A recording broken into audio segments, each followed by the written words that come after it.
really is a home. And can I get to the cynical side of this for a second as well?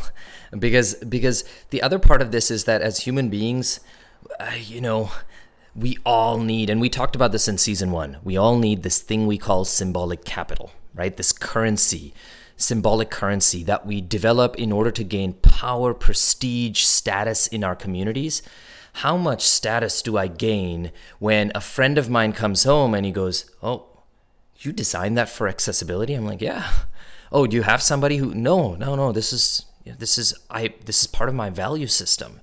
Like, think about how bad I'm going to make my friend feel for what his house is like, right? That's the power in this, and that's the cynical side of this. Perhaps cynical, perhaps just human, but it's a huge part of why we do these things.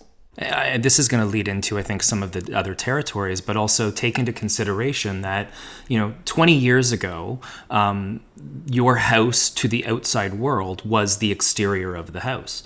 With the, influx of the ability for us to use social media with things like Instagram and Facebook, the fact that everybody's camera has a camera on it that allows us to capture everything and anything at any particular moment, the interior of the house is now exterior facing. And so now, as a result, the choices that we make with home decor and the choices that we make in regards to how we set things up are no longer done just in the kind of the isolated notion of, this is my space that I am going to share with the world. And so as we start to think about these different choices about what they say, and those choices showing the values of the type of person we are, those are clearly things that are going to be shared across the spectrum and garner feedback.